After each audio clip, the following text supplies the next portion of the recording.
अच्छा कर्म लौट कर अवश्य मिलता है। नमस्कार दोस्तों, स्वागत है आप सभी का ज्ञानपूर्वक चैनल में। दोस्तों, कहा जाता है कि जो भी हम कर्म करते हैं उसका फल हमें किसी न किसी रूप में वापस अवश्य मिलता है, फिर वह अच्छा हो या बुरा। दोस्तों, आज जो कहानी हम सुनेंगे वह इसी बात को प्रमाणित करती है। तो आपका अधिक समय नष्ट ना करते हुए हम अपनी कहानी शुरू करते हैं। एक समय की बात है, एक गांव में एक बूढ़ी औरत रहा करती थी। उस बूढ़ी औरत का एक ही पुत्र था जो शहर काम की तलाश में गया हुआ था, जिस कारण से बूढ़ी औरत अपने घर में अकेले ही रहा करती थी। वह बूढ़ी औरत रोज जब अपने खाने के लिए भोजन पकाती तो उस भोजन में से एक रोटी अपनी खिड़की पर कुछ पक्षियों के लिए रख दिया करती थी। बुढ़िया रोज ही ऐसा करती और वहां पर रहने वाले पक्षी उस रोटी को उठाकर चले जाते। एक दिन बुढ़िया के घर के सामने से एक बाबा गुजर रहा था। बाबा की नजर उस रोटी पर पड़ी और उसने वह रोटी उठा ली और वहां से यह कहता हुआ निकल गया, रे मानुष, जो तू बुरा करेगा वो तेरे साथ रहेगा, जो तू भला करेगा वो तुझको लौट मिलेगा।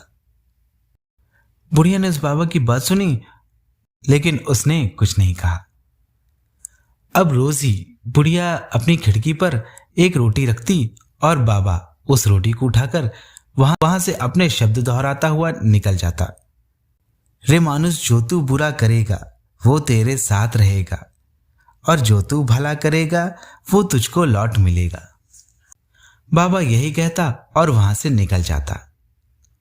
बूढ़ी औरत ने पहले तो कुछ नहीं कहा, लेकिन एक दिन उसने सोचा, इस बाबा को रोज ही मैं खाने के लिए देती हूं, लेकिन इस बाबा ने कभी भी मुझे धन्यवाद नहीं कहा।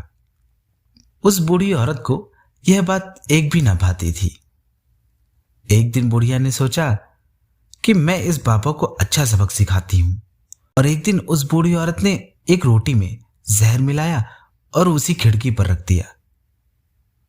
लेकिन जब वह बुढ़िया उस रोटी को खिड़की पर रख रही थी तो उसका हाथ कांपने लगा। वह इस बात से कांप गई कि वह क्या कर रही है।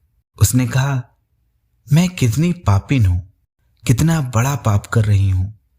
एक हाथ से मैं उस बाबा को रोज भोजन देती हूं और दूसरे हाथ से मैं उसे आज जहर दे रही हूं। कितनी बड़ी पापिन हूं और कितना बड़ा पाप कर रही थी मैं।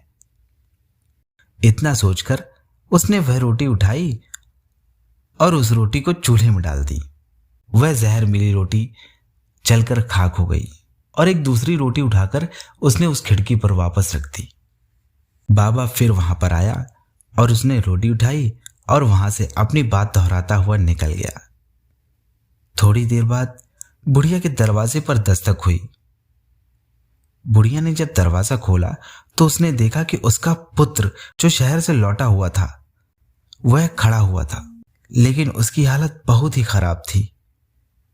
उसे देखकर ऐसा लग रहा था कि जैसे उसने काफी दिनों से कुछ नहीं खाया। बुढ़िया ने अपने पुत्र की ऐसी हालत देखी तो उसने उससे पूछा, अरे बेटा, क्या हुआ? तेरी यह हालत कैसे हो गई? लगता है तूने कई दिनों से कुछ भी नहीं खाया है। तो बेटे ने कहा, हाँ माँ, तू सही कह रही है। मैं काम की तलाश में बहुत भटका, लेकिन मुझे कोई काम नहीं मिला। मेरे पास जो पैसे बचे हुए थे वह भी समाप्त हो चुके थे। मैंने 3 दिनों से कुछ भी नहीं खाया। मैं वापस आ ही रहा था कि मार्ग में मुझे एक बाबा मिला। मुझे उसके हाथ में एक रोटी दिखी।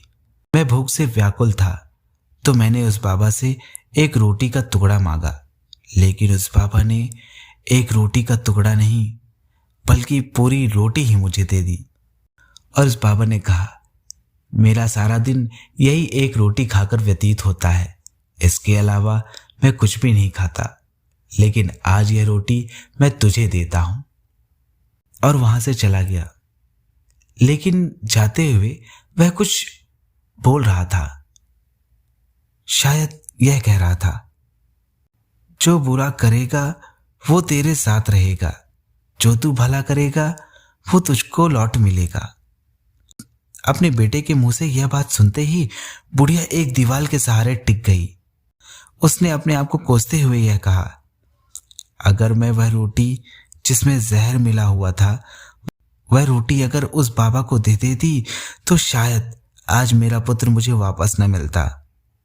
हे भगवान, हे परमात्मा, तुमने मुझे एक पाप करने से बचा लिया और उसका पुण्य मुझे अपने पुत्र के रूप में वापस मिल गया। वह बाबा सही कहा करता था, जो मैं बुरा करूंगी वो मेरे साथ रहेगा और जो मैं भला करूंगी वो मुझको लौट कर मिलेगा। मेरा पुत्र आज मुझे लौट कर मिल गया। आपने इस कहानी में देखा कि किस प्रकार हमारे द्वारा किया गया कोई भी कार्य किस प्रकार हमें प्राप्त होता है। उस बुढ़िया ने अगर वह रोटी नहीं दी होती तो उसका पुत्र जीवित नहीं रहता और इसके द्वारा लिया गया एक गलत फैसला उसके पुत्र के मृत्यु का कारण बन जाता। इसीलिए मित्रों, हमें हमेशा अच्छा कर्म ही करना चाहिए और बुरे कर्म से हमेशा बचना चाहिए। तो मित्रों, आज की कहानी बस इतनी ही। कल फिर मिलते हैं ऐसी ही एक कहानी के साथ हम लोग। और अगर दोस्तों आपको ऐसी ही कहानियां पसंद हैं तो हमारे चैनल में ऐसी ही कहानियों का संग्रह उपस्थित है, उसे आप कभी भी सुन सकते हैं। दोस्तों, हमारे चैनल को सब्सक्राइब अवश्य कर लीजिएगा और बेल नोटिफिकेशन को जरूर ऑन कर दीजिएगा, जिससे हमारी आने वाली कोई भी नई कहानी आपको तुरंत ही प्राप्त हो जाए।